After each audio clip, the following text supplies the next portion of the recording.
Salut mes amis. Là je vais vous parler ou bien vous expliquer sur les équations quadratiques incomplètes. Les équations quadratiques incomplètes, c'est écrit sur la formule ax au carré est égal à 0 ou bien ça peut être ax au carré plus bx est égal à 0 ou encore x au carré plus c est égal à 0. Si vous remarquez bien, il y a toujours un élément ou des éléments qui manquent. C'est pour ça qu'on les appelle des équations quadratiques incomplètes. Par exemple ici, on n'a pas la valeur de B, on n'a pas la valeur de C. Ici, on n'a pas la valeur de C. Ici, on n'a pas la valeur de B.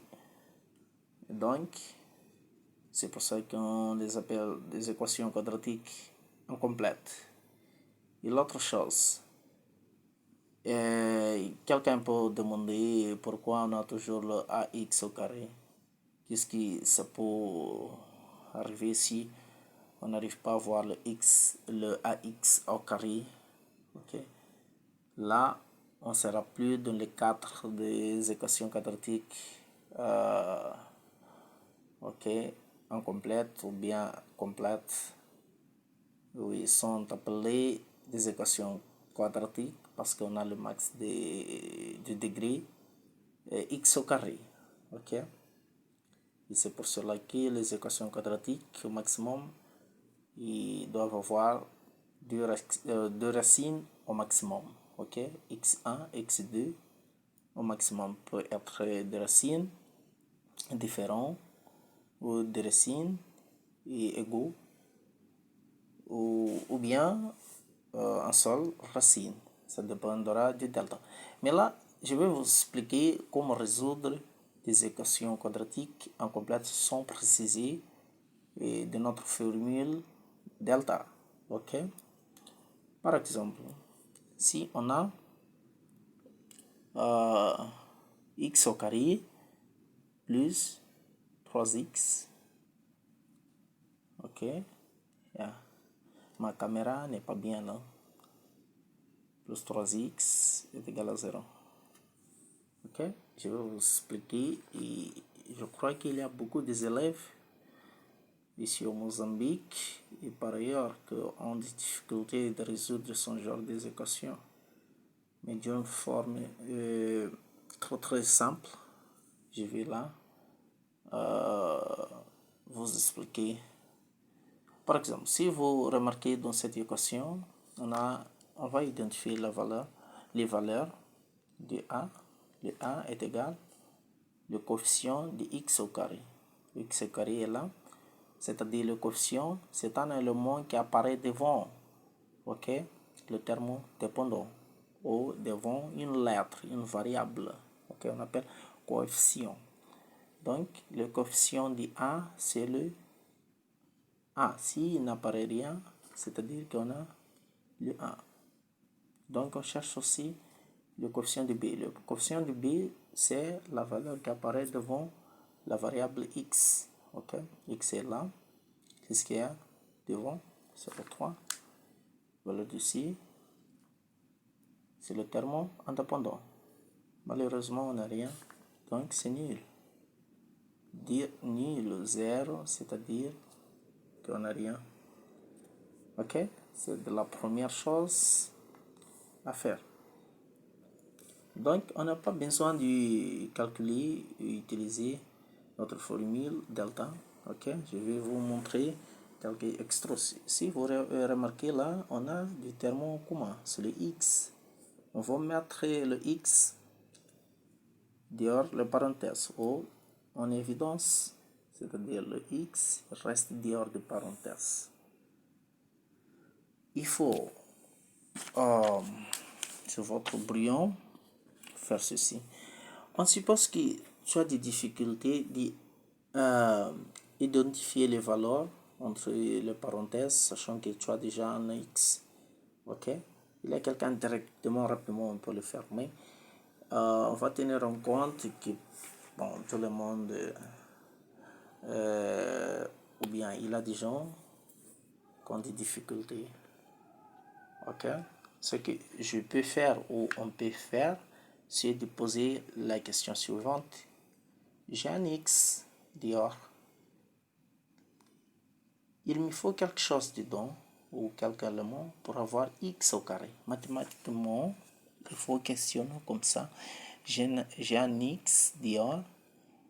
Il me faut quelque chose, ok, dedans, pour avoir le x au carré. Ok, mathématiquement. Après, il faut résoudre. Point d'interrogation. Ok, il faut l'isoler. Est égal à 6x au carré. Le x, il est en train de multiplier avec quelque chose qu'on ne connaît pas. Il va passer avec quelque chose qui est connu. Ok, sur x. Quelque chose qui est en premier membre entre de diviser va passer au deuxième membre. Ça veut dire quoi? De multiplier, vice-versa. L'addition aussi, ici, était là au premier membre entre additionner au deuxième membre pour passer à soustraire. Okay?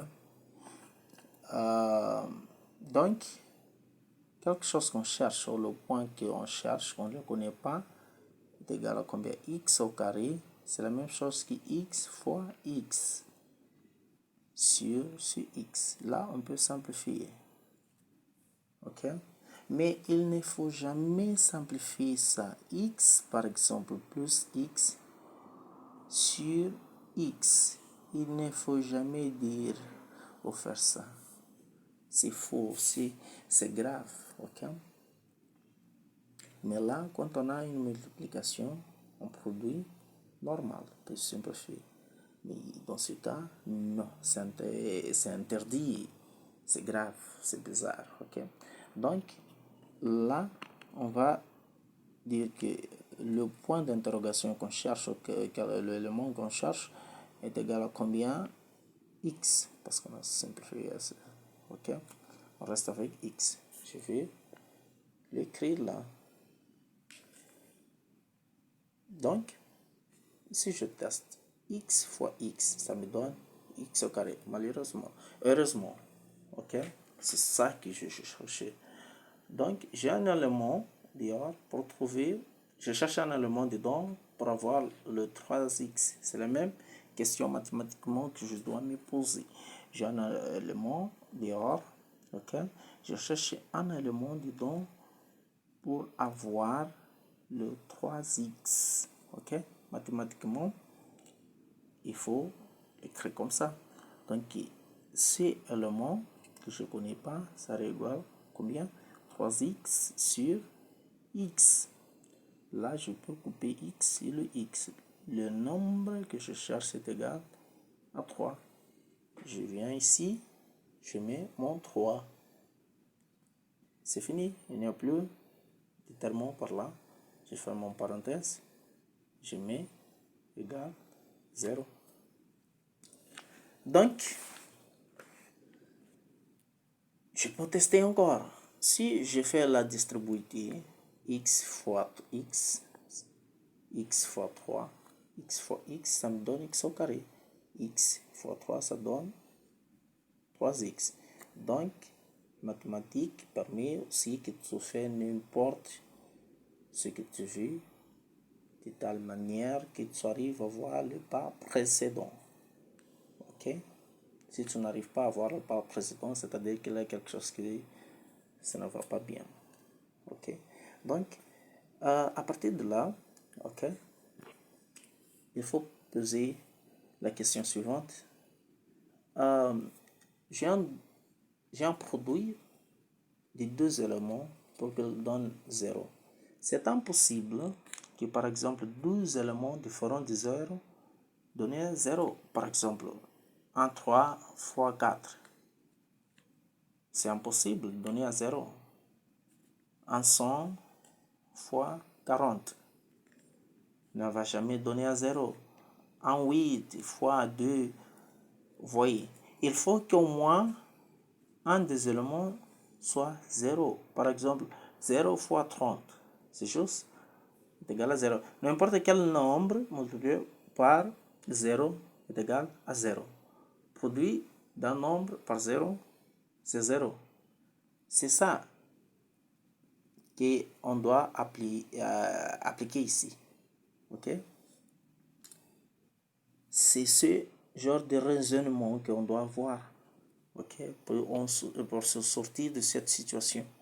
Par exemple, le premier élément c'est x, le deuxième élément c'est x plus 3. Nous, on va dire, il faut que l'un des éléments soit nul pour qu'il donne 0.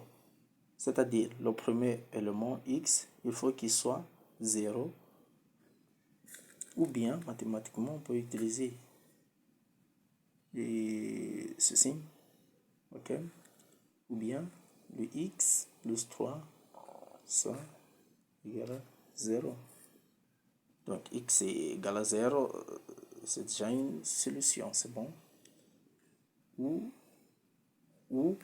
x, ok, dans ce cas, est égal, on va isoler le 3 là, le premier membre passe au deuxième membre, il va changer de signe, reste avec signe moins 3. Il y avait au premier membre signe plus, passer au deuxième membre avec un signe moins.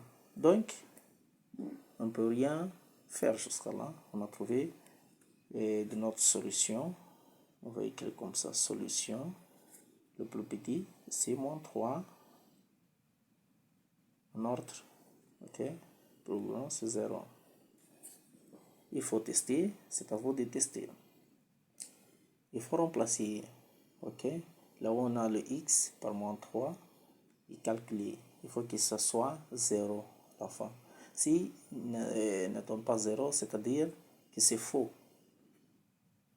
En remplaçant ci par 0, il faut que ça soit 0. Si ça ne donne pas 0, c'est faux. Mais si c'est le cas contraire, oui, ce sont des solutions exactes. Ça, je vous laisse, ok? Je laisse avec vous pour tester. Ok? J'espère que vous avez bien compris le raisonnement. Donc, on peut avoir une autre situation. Ok.